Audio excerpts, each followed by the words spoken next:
जय माता दी दोस्तों। आप सभी का स्वागत है हमारे YouTube चैनल अमृता एस्ट्रो में।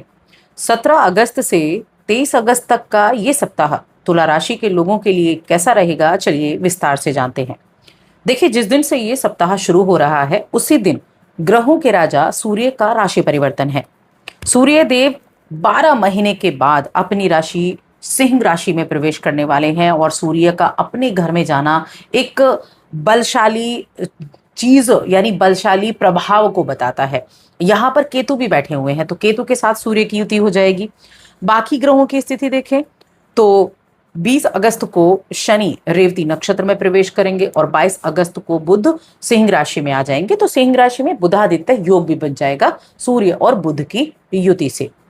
अब ये जो गोचर है और ये जो प्रभाव है ये कैसे आपके इन 7 दिनों को प्रभावित करेगा। साथ में देखिए, हम चंद्रमा की बात करें तो चंद्रमा तो हर 2.5 दिन में राशि बदलते हैं और ये राशिफल चंद्र राशि पर ही आधारित है।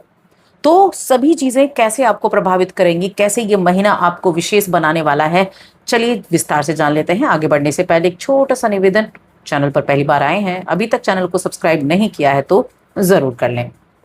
तुला राशि की मैं बात कर रही हूँ। इस दौरान आपके लिए एक तो लंबी यात्राओं का योग बनने वाला है। सूर्य का आपके 11वें घर में जाना, केतु के साथ युति करना, पंचम पर दृष्टि डालना, आपकी राशि के स्वामी का 12वें घर में होना और नीच का होना, ये आपको यात्राएं दिखा रहा है। यात्राएं रहेंगी और यात्राएं करते समय सिर्फ एक चीज आपको ध्यान रखनी है कि अपने वाहन अगर खुद चलाते हैं तो सावधानी पूर्वक चलाएं। जब आप लॉन्ग ड्राइव यानी कि लंबी यात्रा पर जा रहे हैं या फिर पब्लिक ट्रांसपोर्ट का सहारा ले सकते हैं अगर आप कोशिश करें तो। इस दौरान शेयर मार्केट हो गया, भूमि हो गई, इस तरह की चीजों में अगर आप निवेश करते हैं तो वहां सोच समझ कर निवेश करें। ये थोड़ी सावधानी वाली बातें हैं। अब बिजनेस की बात करें तो देखिए, बिजनेस कर रहे हैं तो इस दौरान आप ना बिजनेस में रूटीन इन्वेस्टमेंट आपको करने पड़ते हैं, तो उससे आपका जो बिजनेस है वो प्रभावित रहेगा। ना तो किसी को पैसा उधार देना है और ना ही किसी से पैसा उधार लेना है। ये 2 चीजें आपको बिल्कुल ध्यान रखनी है। बाकी तुला राशि के लोगों के लिए स्वास्थ्य के लिहाज से ये सप्ताह बहुत अच्छा है। आप अपने अच्छे स्वास्थ्य के जरिए अपने हेल्थ, देखिए जब हेल्थ अच्छी है तो व्यक्ति क्या करता है, व्यक्ति जो काम चाहे वो टाइम पर कर सकता है।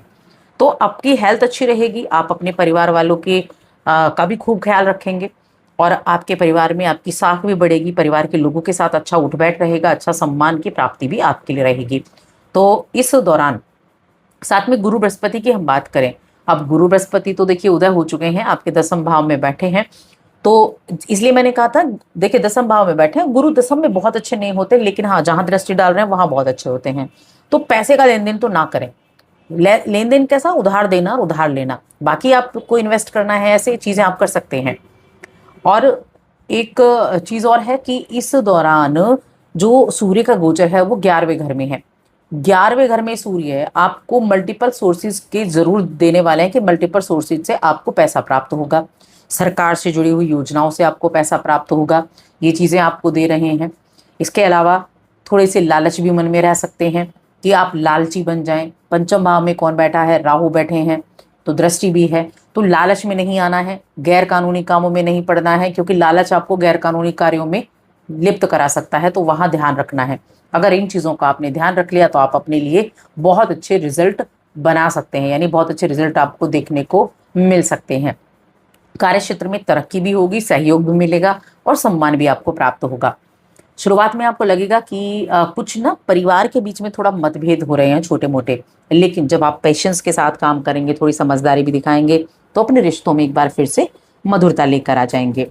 कुछ देखिए आपके लिए नए अवसर आ सकते हैं, साथ में अवसरों के साथ में चुनौतियां भी आ सकती हैं। ऐसा नहीं अवसर खुले आ रहे हैं, उनके साथ छोटी मोटी चुनौतियां भी आती हैं।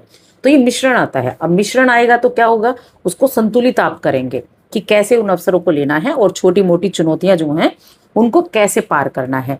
क्योंकि ऐसा तो है नहीं कि अवसर आए और उनके साथ चुनौतियां नहीं आए। देखिए, अवसर जब मिलते हैं तो चुनौतियां भी मिलती हैं, ये हमेशा ध्यान रखें। तो यही चीजें आपको उन अवसरों को लेना है और उन पर काम करना है। आप आर्थिक रूप से इस सप्ताह में ठीक ठाक रहेंगे।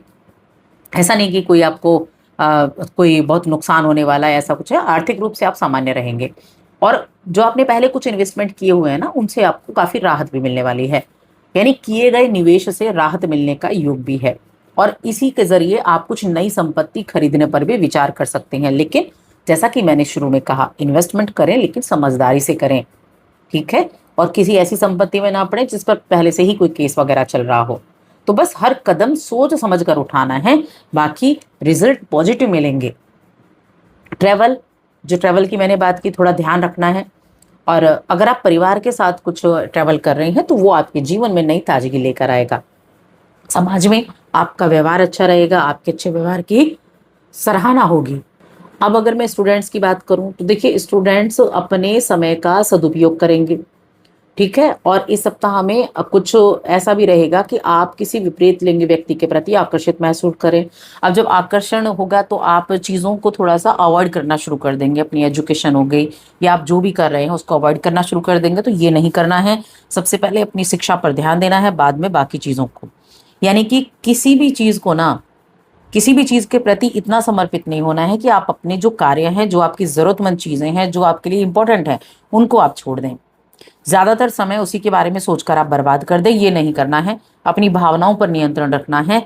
तब मैं कहूंगी ये सप्ताह आपके लिए सबसे अधिक जरूरी कार्य करने वाला बन जाएगा। अब बाकी चीजें अगर देखें तो इस दौरान देखिए, रिश्ते, हमने कहा रिश्ते आपके अच्छे हैं, ऐसा नहीं रिश्ते अच्छे नहीं है, रिश्ते अच्छे हैं। रिश्तों को आपको बहुत अच्छे से पता है कि रिश्तों को कैसे मैनेज करना है, रिश्तों को कैसे आप सिक्योर कर सकते हैं, ये आपको बहुत अच्छे से पता है। लेकिन कहते हैं ना कि छोटी मोटी चीजें जो है वो कई बार बड़ी मुसीबत भी बन जाती हैं।